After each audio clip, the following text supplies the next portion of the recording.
Ku muvubuka ono kwentegeeredde nti Katonda ayina ensonga lwaki akola ebintu bye. Wajoogedde abantu bw'ati nga wa mukono gumu. Wamanyiiridde abantu bw'ati nga mulema. Naye ddala singa teyali mulema ng'emikono ayina ebiri, singa n'ebikonde takuba. So Katonda akola ekintu ku lw'ensonga ze. Oyo omuzibe gw'olaba, omulalu gw'olaba, omulema gw'olaba, waliwo ensonga lwaki Katonda yamukola atyo. Gw'okubeera ky'oli ng'oli mulamu era kwagala kwa Katonda na nsonga ze.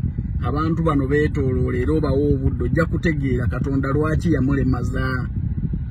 Tunuulidde vidiyo y'omwana ono ng'atyoboola maama wa Gravity. Nenzikiriza nti Katonda aba mutuufu ku weeruye.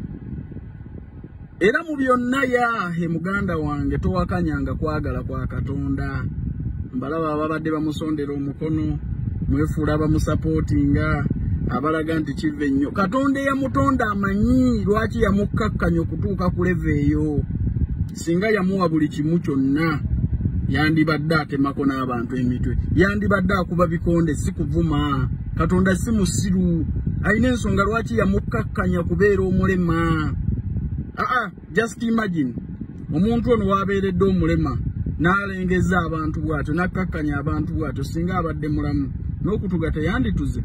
So Katonda muwe ekitiibwa era wiruye gisengamu ekitiibwa. Ndabanga wano abawakanya Katonda lwaki ono mulema katumusondera omukono, era bakadama mwali musondera omuvubuka ono omukono, muwakanya wiru ya Katonda.